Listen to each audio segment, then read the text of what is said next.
we'll discuss race and how it plays a factor, and how we didn't even talk about this topic because we were afraid. A Black Executive Perspective. We are coming to you live from the BEP studio from another thought-provoking episode of a Black Executive Perspective podcast, a safe space where we discuss all matters regarding race, culture, and those uncomfortable topics people tend to avoid. I'm your host, Tony Tippett. And I'm your co-host, Chris P. Reed. And we're here to tackle the real, the raw, and often uncomfortable truth shaping our world. No fluff, no filters, just bold conversations on issues that matter. Live, we're going to tackle power, politics, culture, and corporate America. We break it all down without holding anything back and engaging with you each week. Absolutely, buddy. And so I hope you guys are ready to dive in today because in part of our intro, we say we talk about race, culture, and those uncomfortable topics people tend to avoid. So we're definitely going to dive into, I think, all three, but definitely the uncomfortable topics that people tend to avoid, right? So look, at the end of the day, we're only as good as how you guys, your engagement. So it's very important that we want to hear from you. We want to hear your thoughts. Chris and I are providing our own perspectives based on our experiences, based on our wisdom, or whatever the case may be. But we're not, God or Notre Dame. We don't know everything and don't claim to.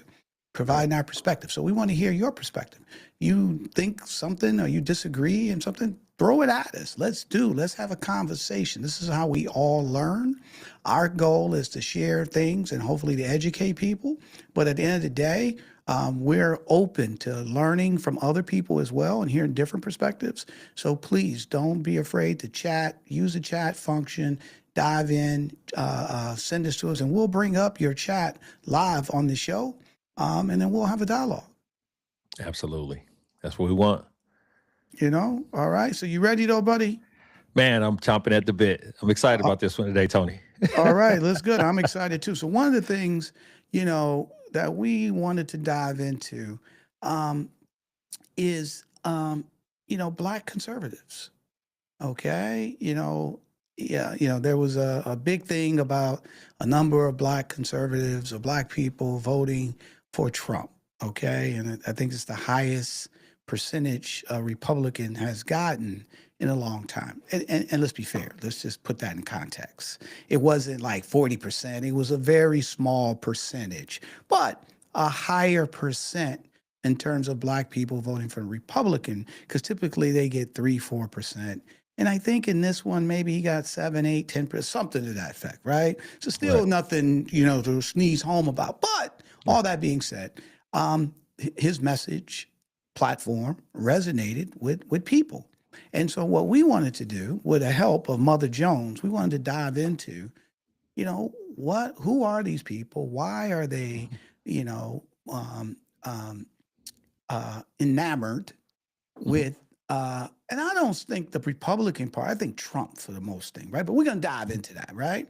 So we want to hear your thoughts, and we want to give a shout out to Mother Jones because we're going to be sharing you some clips that they put together a while ago, maybe right before the election. So we're going to dive into it. So we want to give them kudos.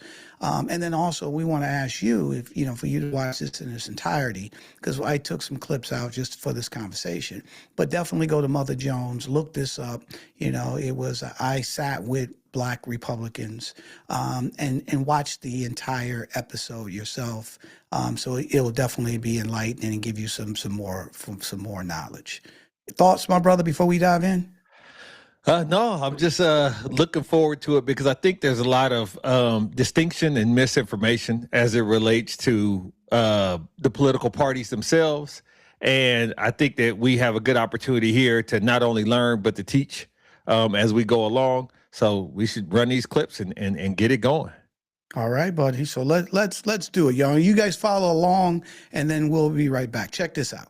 Black conservatives are everywhere. That's why I'm here to show my support as a black man for Trump. Pollsters can't get enough of them. The historic levels of support the Republicans are getting from black folk under Trump. Donald Trump is cozying up to them. Come here, let me give you a hug. And the RNC was full of them. President Trump, we have the greatest economy in our lifetime. America is not a racist country. Can you imagine President Donald Trump coming to a city and calling a pastor like me? You've probably heard a lot of people talking about Black Republicans, but I spent all of the RNC talking to Black Republicans. So it is with being a Black conservative. I equate it to being gay back in the 50s or 60s. You didn't come out the closet then. And so you look at the people who really saying that about Trump.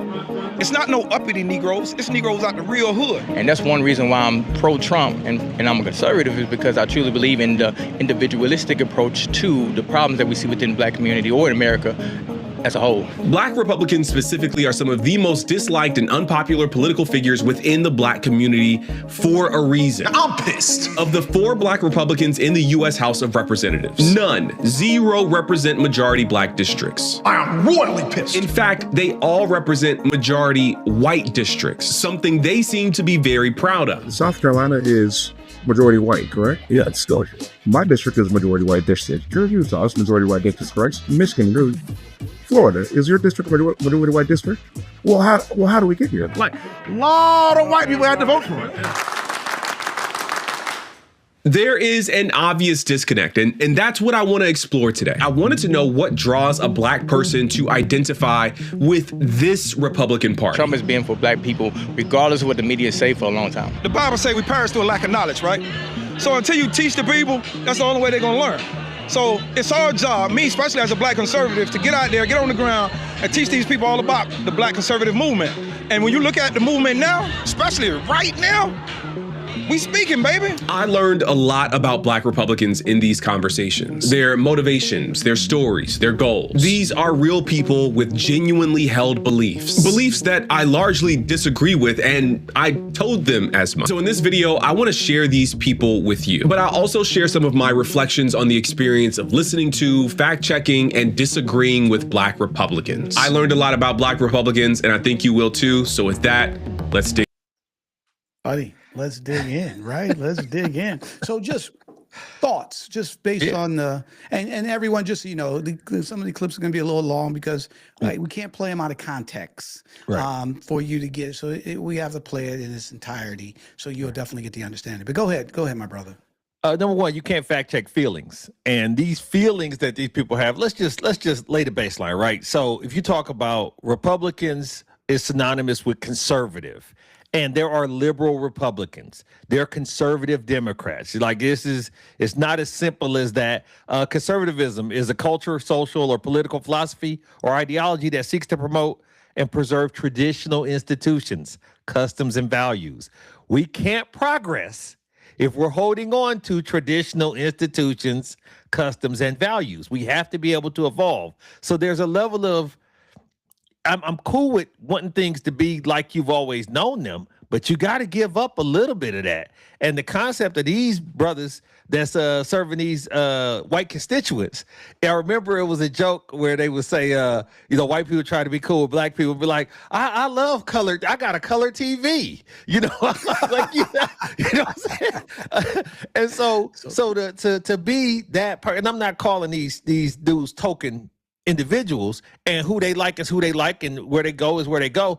But the fact is, I'm going to speak for me.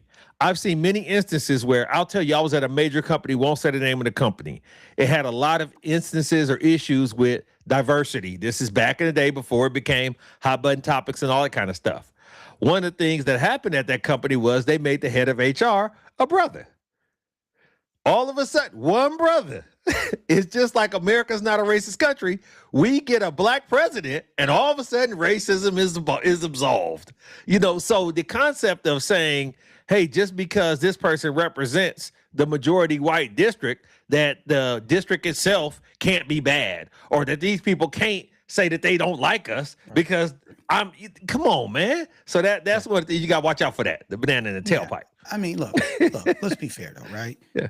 And so let me just say this, right? Mm-hmm. To be fair, and we're going to dive into some more, right? Because there's historical. Mm-hmm. So to be fair, Black people were conservative, okay? Mm-hmm. To be fair, just history standpoint, Black people voted Republican, right? Because of Abraham Lincoln. That's correct. Be clear here, right? Yep. And so this ain't nothing new, okay, in terms of black people have always been conservative, okay, in terms of, you know, just in terms of not traditions, but also in terms of some of the ideology of when you talk about from a social political standpoint, right? Let's just be fair, right? You know, the black home back in the day, you know, kids were under order.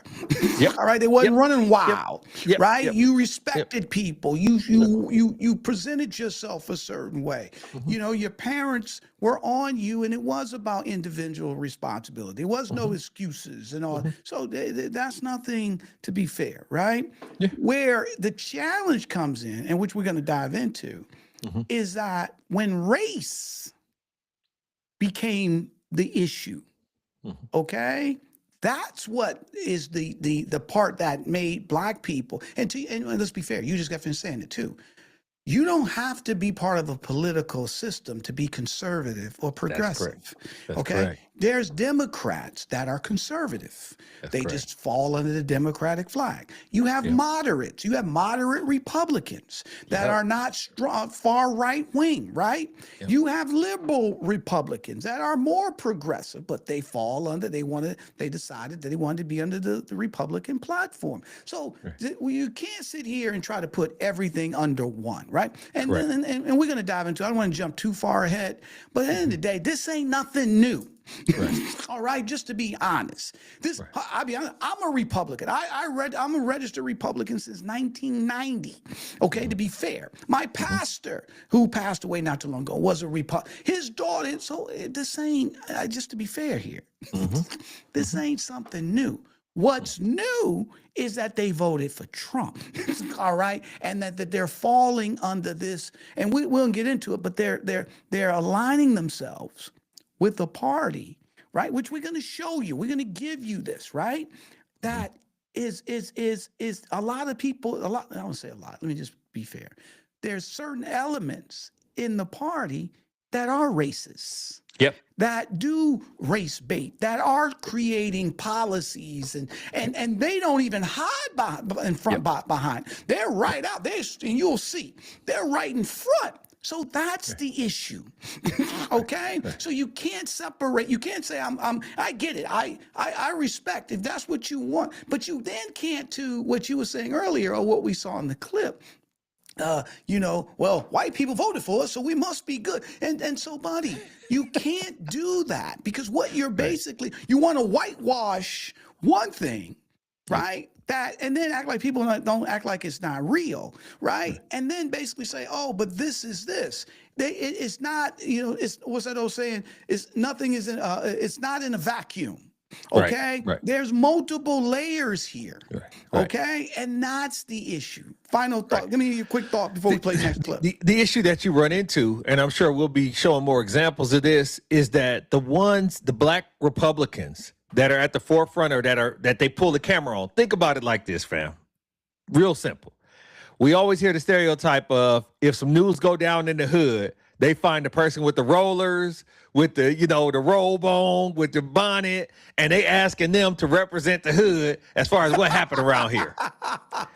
It's true. That's right. When they reach out to these black Republicans, there are moderate black Republicans. Correct. There are liberal-leaning black Republicans. But what they do is they reach out to the radical right. The super MAGA. You know, man, America is not racist. I've never seen racism. Nobody's ever said nothing bad to me, and I can go anywhere. And they just lying to. So when you start to push that narrative as if my lying eyes, you know what I'm saying? You hit it, buddy. You hit it round. So based on that, let's go to our next clip, because we're going to dive in. We're going to hear from somebody who's like that. Yeah. Example, he's a Christian rapper, has millions of followers online, and believes, according to him, in an individualistic approach to progress for black people. And that's one reason why I'm pro-Trump and I'm a conservative, is because I truly believe in the individualistic approach to the problems that we see within the black community or in America. as a whole. You can think about it, Black Wall Street, Harlem Renaissance, all that time, we was doing great. But when the policies came in and started destroying the black community slowly and slowly. Matter of fact, it was supposed to get rid of poverty or at least lessen it, but we have more poverty now than we had back then. I think you'll notice a theme of dissonance present in these interviews. On the one hand, for example, Topher endorses an individualistic approach to solving the problems we face as a community. But on the other hand, he points to Black Wall Street or the Harlem Renaissance, communities that I would consider on the Mount Rushmore of black collective power. And he points to them as times we should look back on with admiration. And the question is, which one is it? Is it rigid individualism where we get it out of the mud on our own? Or is it about creating communities where we work together to build our collective resources? What's also interesting is that somehow for him, these communities no longer exist because of liberal or progressive policy decisions. But when the policies came in and started destroying the black community slowly and slowly. Matter of fact, it was supposed to get rid of poverty or at least lessen it, but we have more poverty now than we had back then. I think it's worth pointing out that this more poverty now than back then line is verifiably false. It falls in line with a theme that people like Byron Donalds have advanced continuously throughout this election cycle. The idea that we were better off in any way during the Jim Crow era. During Jim Crow, the black family was together. Yeah, that's right. During Jim Crow, more black people were not just conservative, because black people always have been conservative-minded, but more black people voted conservatively. It's worth noting that the black poverty rate has been falling ever since black people started receiving civil rights protections. It's almost as if these progressive policies worked. Now, you mentioned Black Wall Street, brother, and I want to be very real with you. Yeah. Black Wall Street was Tulsa, Oklahoma, the Greenwood District, where black people built their own community, had their own self-sustained community, beautiful economy, making it for themselves, and white people destroyed it. Yeah. It wasn't policy. It was white people. Well, white people, it was no. Let's be very clear. It was white people. No. It was those white people. Highlight. Okay, so let me jump into this. I wrote that down in the notes as he was speaking. Policy did not destroy those iconic black moments in America. Violence did. Correct. Violence and violence should not be considered. We've done a show on this. Violence should not be considered a policy, and unfortunately, we have a government now, an administration now, that advocates violence as a policy. That a bomb boats and dog, this violence as policy, we got to get over that. And I'm not casting aspersions on all the GOP or whatever the case may be. But the reason why, so religion, conservatism, and religious beliefs do intertwine and go hand in hand. So we went through a time in this country where the country began on religious beliefs. We went through a time during the Civil Rights era where the black family and all families was more close-knit because of proximity, lack of mass transportation, and religion. Church was you got the good news at church, right? Church was where you went to get your stuff. The reality of it is that fear kept you close. That fear of checking on each other and making sure we was all good, that kind of kept you close. They destroyed the terrorism that came from Jim Crow. Really destroyed a lot of things. Jim Crow didn't help us get together from a policy perspective. It helped us because we had to look out for each other. Us, we was all we had. You heard that before. We all we got, buddy. So again, though, so here's the thing. But again, so here's let me go to a couple things. Let's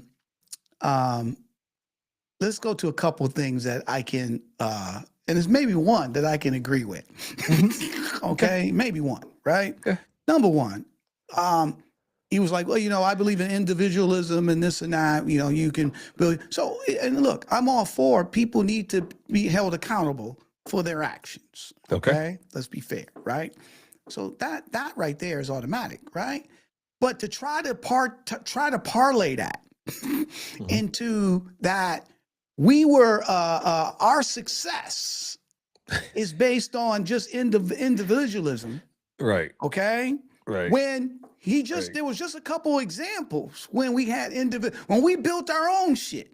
Right. All right. When we Wilmington, North Carolina, we can go to Rosewood. We go to a million things that from an individualism standpoint, we built.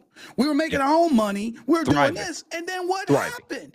White people came and destroyed it. Absolutely. All right. So absolutely. This don't have nothing to do with that. And for that for him not to understand that. And then to your point, but here's the thing though with that. It would be no different than somebody all the way on the left that hears a narrative and don't know none. All they want to do is individualism, and they don't even know what he's talking about, right? And then that's why my man was like, look, bro, it wasn't Black Wall Street and this and that. You're right. That's his point. We built that. So nobody gave it to us. It was individualism, right? But then white people came and burned it down. He was like, no, it wasn't. You see my point here? He knew just enough. Just enough. Then he said, bro, what are you talking about? It was white. He's like, it wasn't those white people. Then he said it was those white. That's right. Bad apples. Right? Just like the police brutality. Just some bad apples. So my point I'm trying to make is that you don't know. And then like my man said it, and then we just had my man Clayton here, Katie.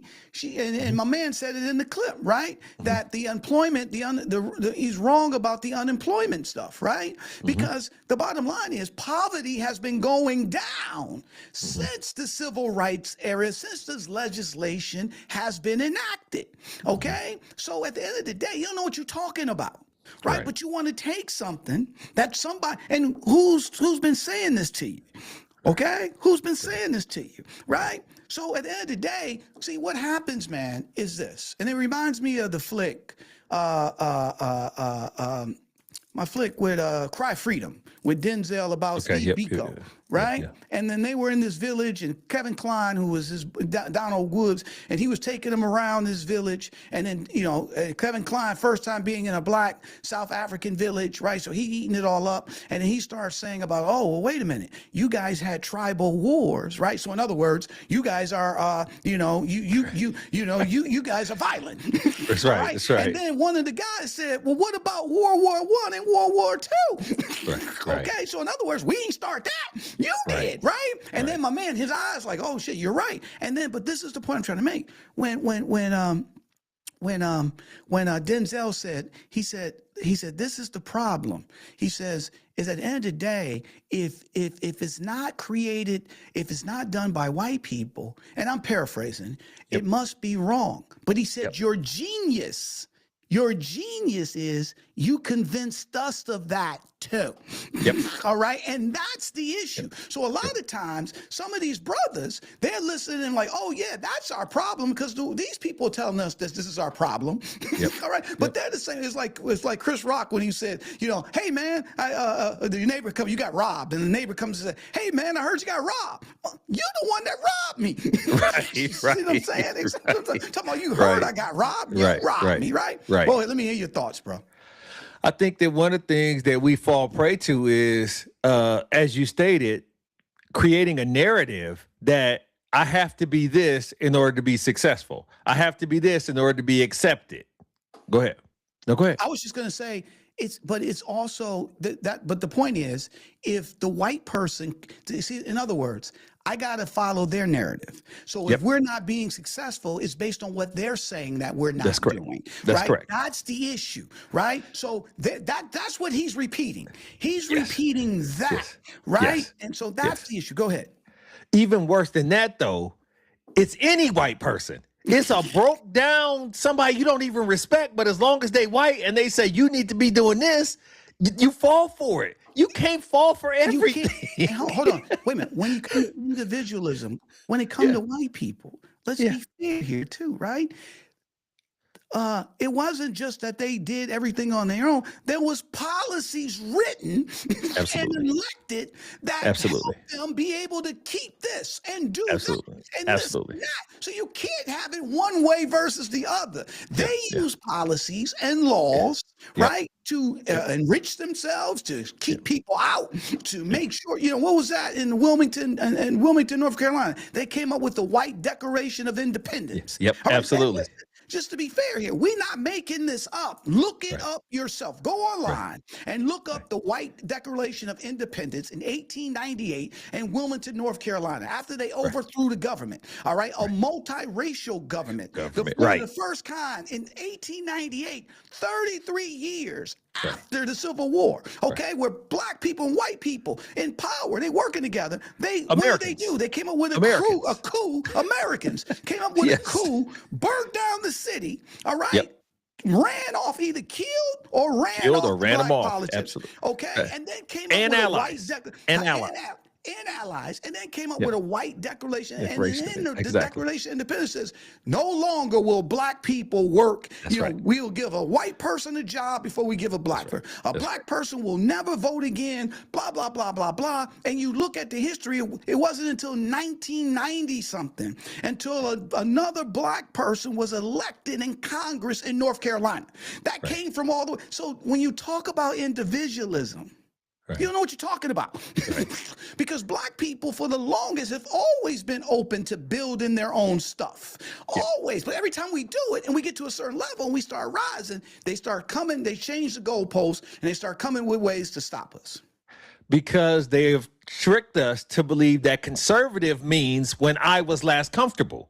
That's basically what when I was last comfortable, that's what conservative means. So by any means in which I need to be comfortable again, that's the issue. So the problem that we run into is not only that these people are falling for it, but then they're spreading the gospel of it. And they're acting like it ain't what it is. And when you present them with the truth, when you present them with just the facts, they dig in deeper and act like you don't get it. You ain't up on this. You're unaware. You backwards. Like you said. Go ahead. Exactly. Well, I just wanted to put it with Clay. Clay from Atlanta said, 1959, the earliest official data when the U.S. Census Bureau first began releasing official poverty estimates. Let me put that back up again, right? And he says the poverty rate for black people was 55%. This is prior to the civil rights era, to the voting acts that Lyndon Johnson and all the other things, right? So think about half the black population in poverty before. And it wasn't because they wasn't trying to do something. It was that they created a law. You ain't gonna work. You're gonna do this. So my point is, here's another narrative that, like you said, a conservative, and I don't even like saying, because you can be conservative. Absolutely. You can be that. You just got to be informed. Absolutely. All right. You got to be informed. All right. So let's keep moving, bud, because there's, we only played the second clip. All right. Let's keep going.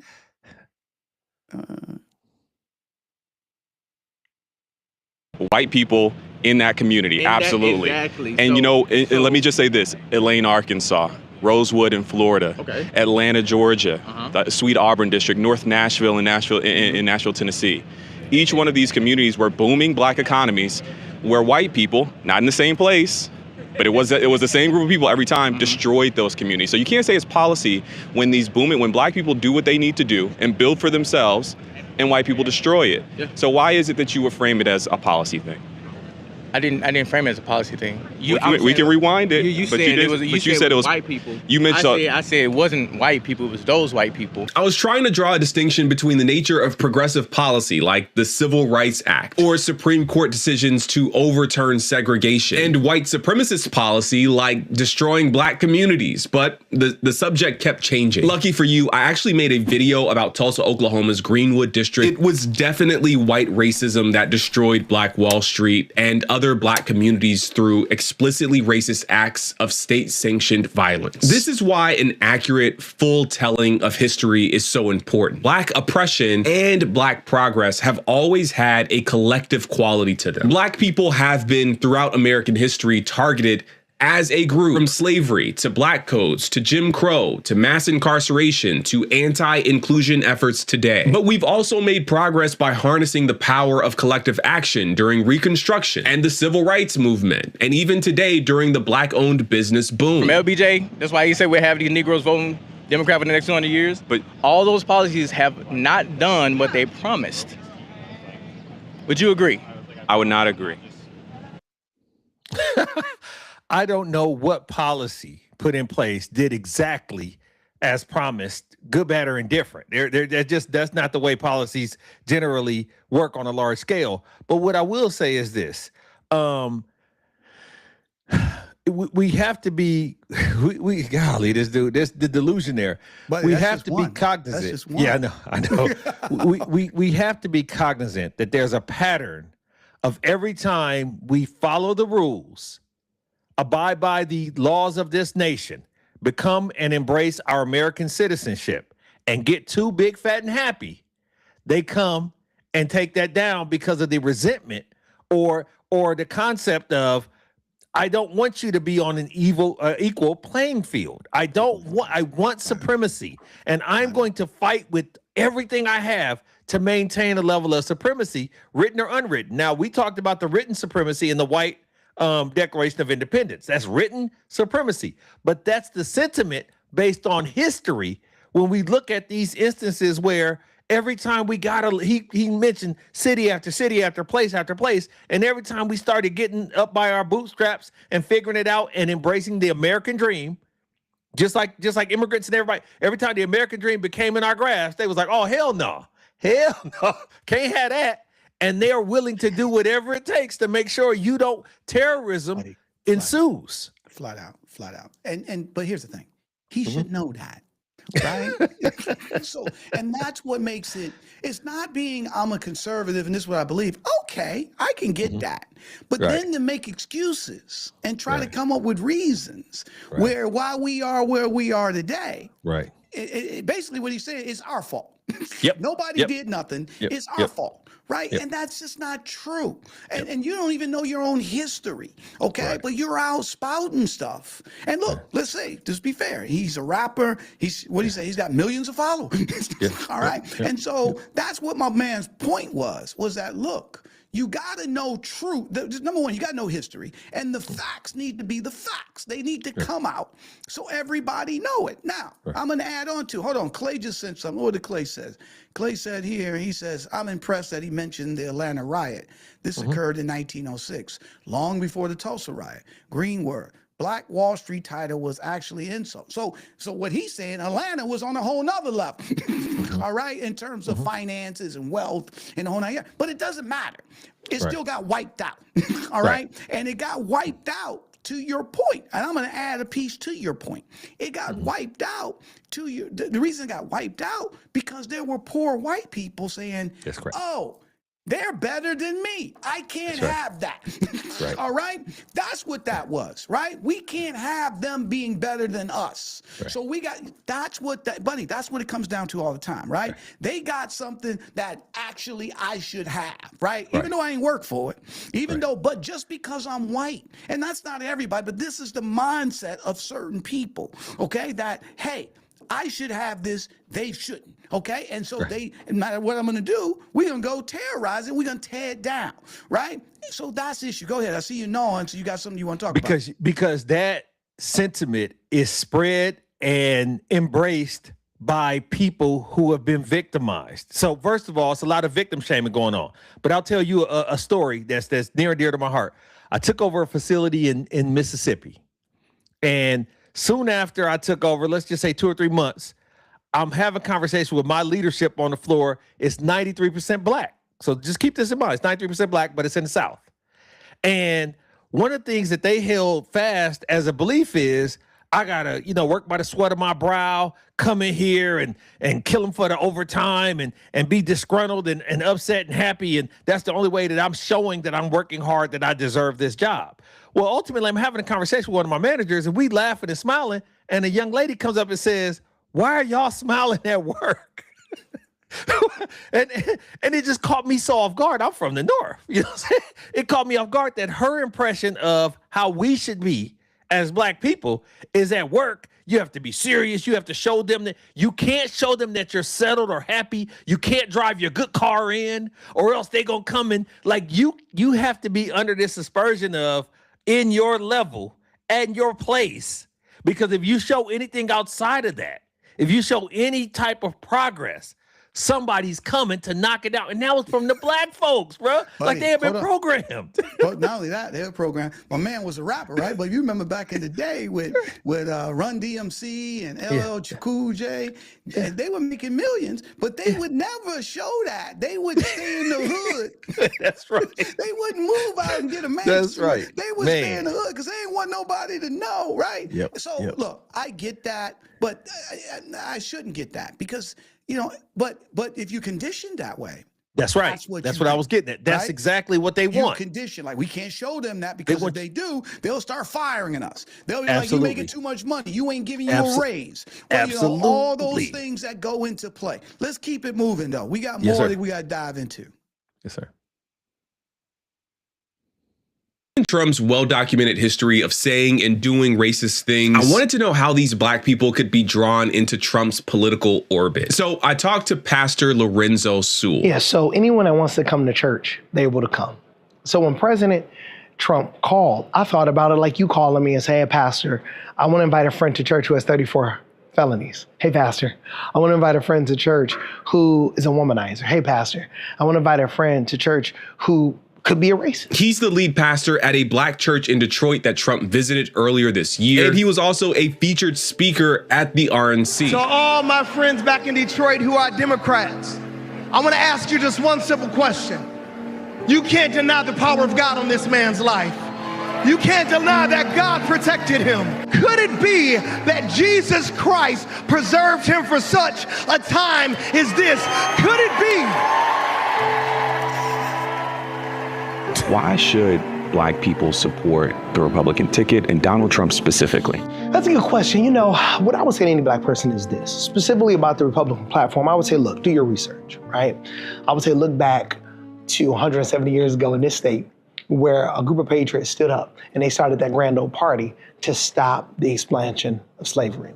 If a black person said, well, Pastor, Donald Trump is racist, the Republican Party is racist, well, let's play that theme out throughout history. Let's look at who was the party of slavery, who was the party of Jim Crow, right? Who was the party of the slave codes. Well, those are Democrats. It's just getting curiouser and curiouser. Okay, so correlation and causation. 50 Cent got shot 9 times and survived. That does not make him a prophet nor a divine entity because he made it through. Like, bro, so dude didn't get killed. God got something for him to do that, right? Not only that, bro. It's just. But go finish your thought. Go ahead, finish. But this concept of if you feel like because you're a religious leader, anybody can come in and get absolution. Anybody can come in and ask for. He wasn't coming in asking for forgiveness. He wasn't coming in asking for absolution. He was coming in asking for a platform, and he was coming in asking for he was asking for votes. Votes, exactly. He wasn't looking to repent. Yes, all right. Thank you. My man, I thank you because that's where I was going to go. You framing it like the dude came in for confession.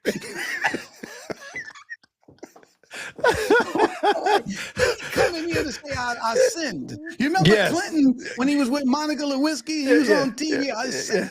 But at least he did that, right? This dude wasn't coming to your church to say, "Hey, I'm sorry, and I need God." He was coming to get votes, okay? Get pictures, He absolutely. needed a platform, and you gave him a platform. Now, if you want to say that, then say it. It is what it is, right? But don't sit back here and say, "Oh, it's just like if you would have asked me to come in, or somebody at 34 convicted of a felon." And here's the other thing, and then I'll let you hear your thought. The dude listed off. He listed off. All of his sins, all of it. He shouldn't even been on the ballot. Yep. I'm saying, how is he running for president when he's 34 convictions? All right. Woman, I mean, my man listed them all. Okay. Yeah. So, but finish your thought, though, bro. We talk to a lot of leaders on our platform, and the thing about it is that pastor knows as a leader, he can't get 2 speeding tickets and keep the pulpit. So what are we talking about, bro? You're endorsing another leader when this person has shown himself not to be qualified on numerous occasions with numerous infractions, whether it be fraud, womanizing, paying, bribery, like all these things, bro. Like, Does he need prayer? Absolutely. All right. Does the dude, do you have your arms in? Come on, son. Come on into church and get some of this healing. Okay, I get that. All right. But to sit back and come on, man, stop. You insulting the people, right? And Absolutely. look, let's be fair.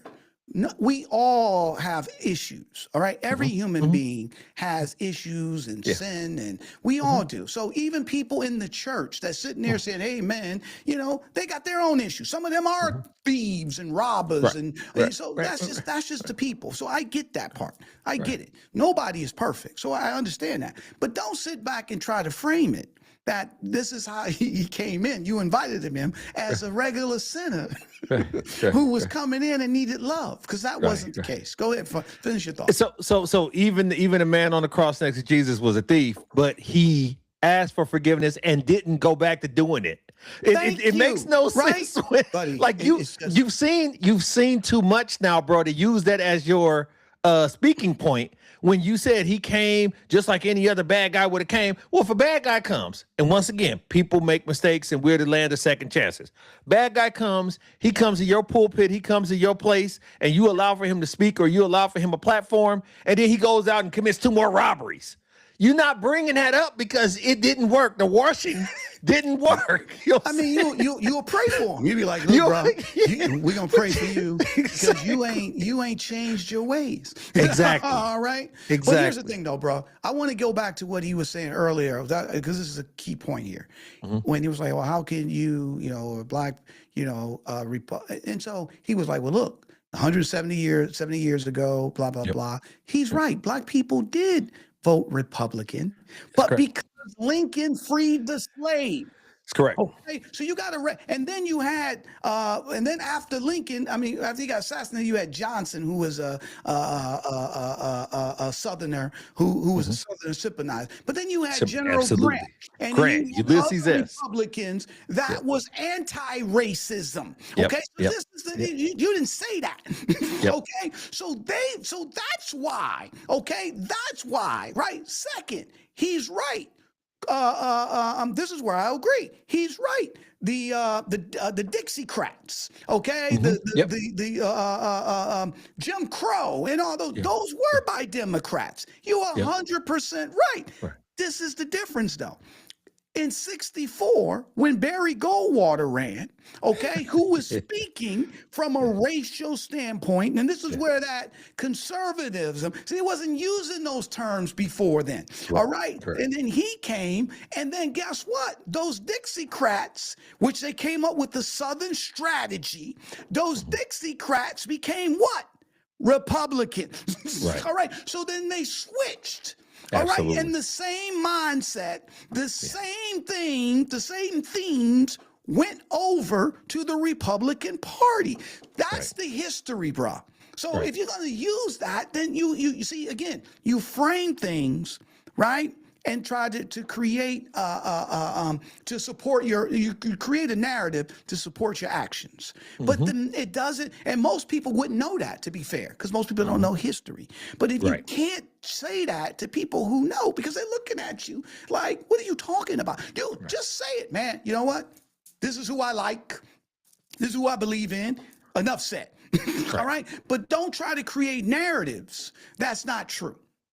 But you don't always need history to reinforce what you vibe with. I don't need to know how long the restaurant has been there to know it's a good restaurant now. Yeah, you just say, this is what I believe. This man, I like this now based on these reasons. But when you try to use history and when you try to bastardize history to use it to reinforce your message, that's where you go wrong unless you really have done your history. Unless you can't half-ass it, though. And that's the problem. You can't. Let's keep moving. Yes, sir. Look at the Republican Party in terms of President Donald J. Trump. This is what I would say. Don't look at the container, look at the content, right? Don't look at the man, look at the mission, right? Don't look at his past. Look at what your agenda is for your community in the future. Conservatives are leading the charge to remove protections for voting rights, protections for maternal mortality, interventions in California, affirmative action, diversity, equity, and inclusion.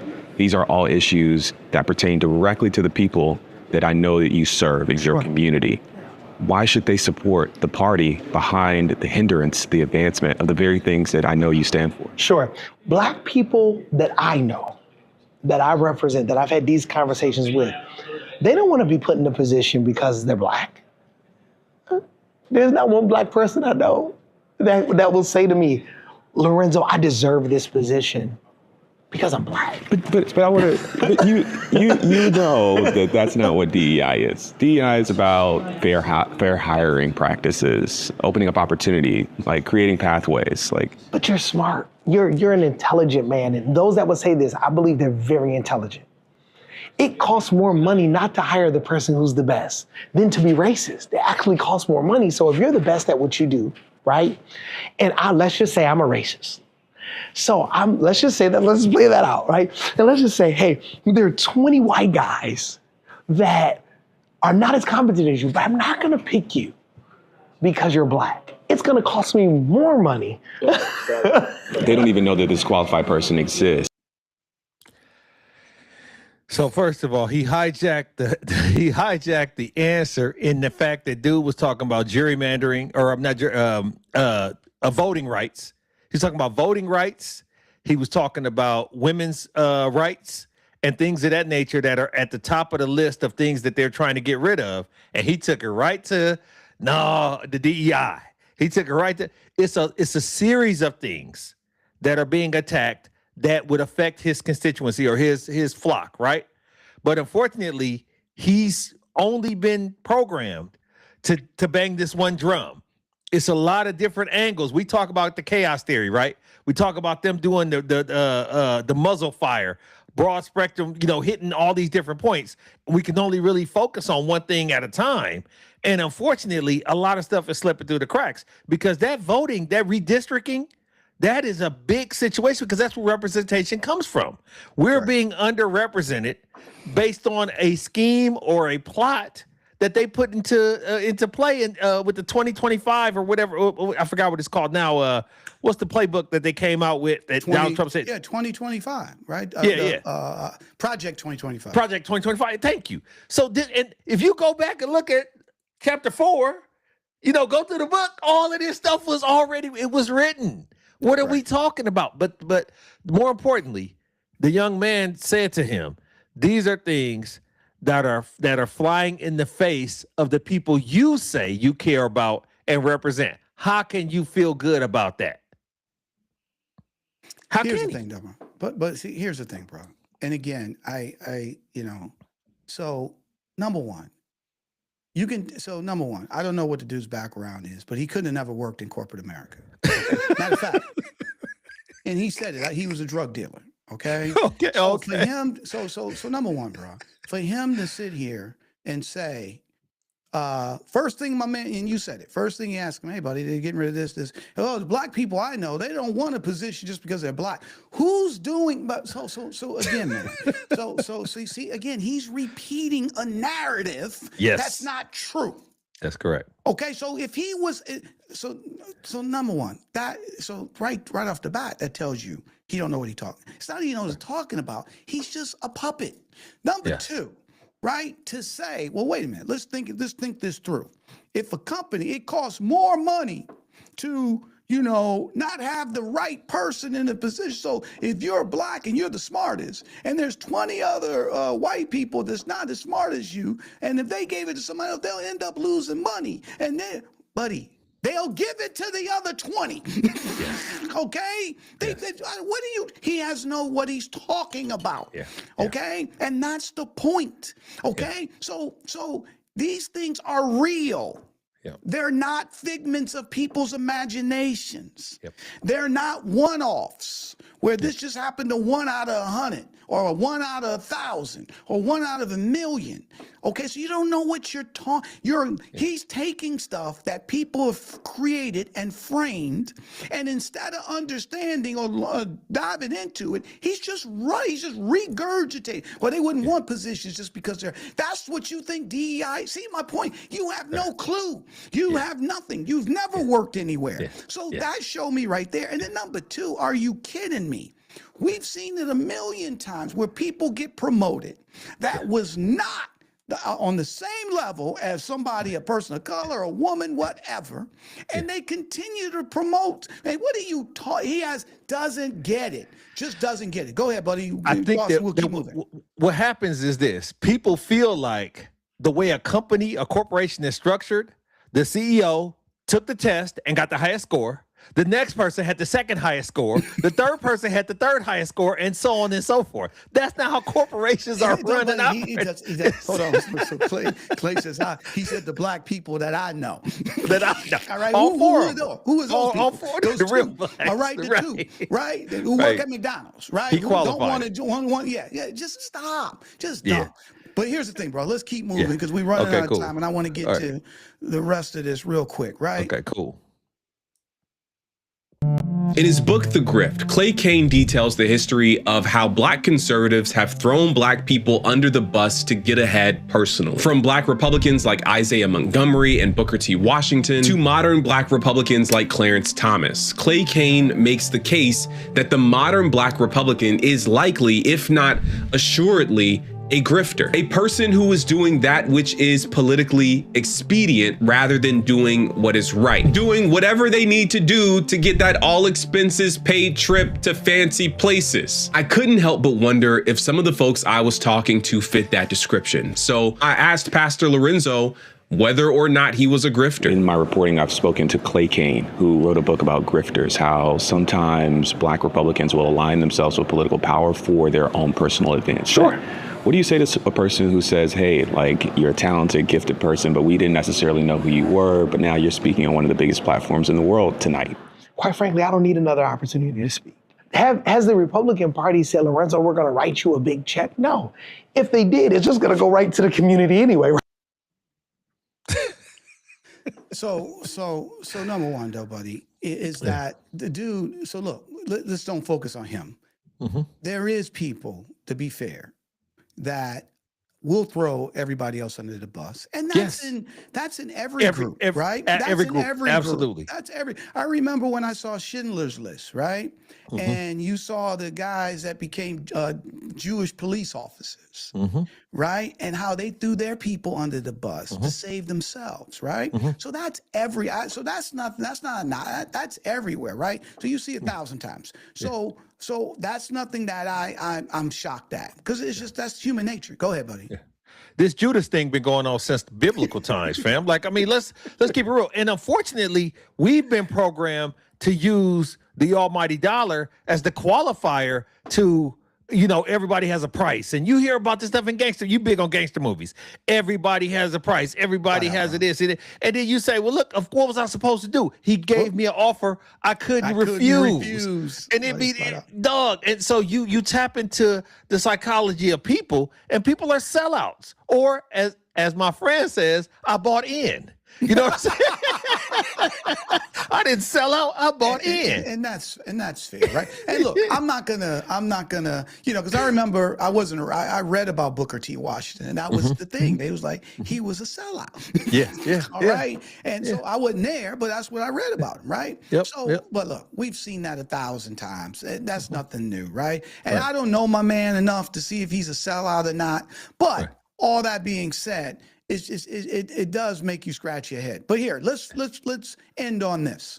But I have a take, and I want to share it with you. A more inclusive and racially diverse Republican Party could be a good thing. American conservatives and Republicans have made the lives of black people difficult on purpose. From the Southern strategy to welfare queens to anti-woke, anti-DEI stuff today, American conservatives have galvanized their white base by making the lives of black people harder. It could be a good thing to see more black Republicans if it means that the Republican Party is becoming actively hostile to the racists who have called that party their home for the last 60 years at least. Make American politics inhospitable to racists. I'm all in on that platform. But the reality is that racists, or at least racism enablers, were present and accounted for at the RNC. They were given stage time, had exclusive access, and seemed central to the whole operation. And I'll tell you what did not feel central. Black people.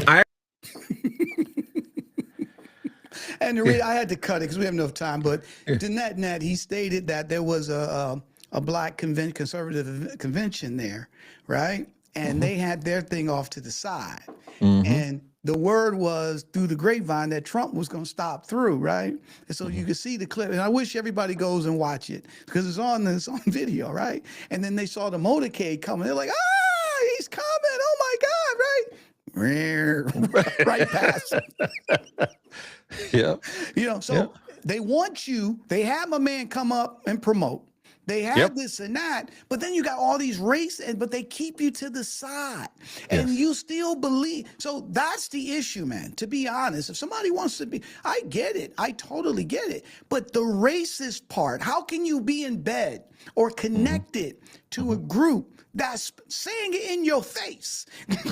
They're on stage saying how this and that, or they're trying to get rid of this channel and this and that, whole 9 yards, and you still with it? That's where. And so his point is, would it be better if there's more? Yeah, absolutely. But it's got to be minus the races, because there is there is a safe haven, I should say, within that platform. Let me hear your final thoughts.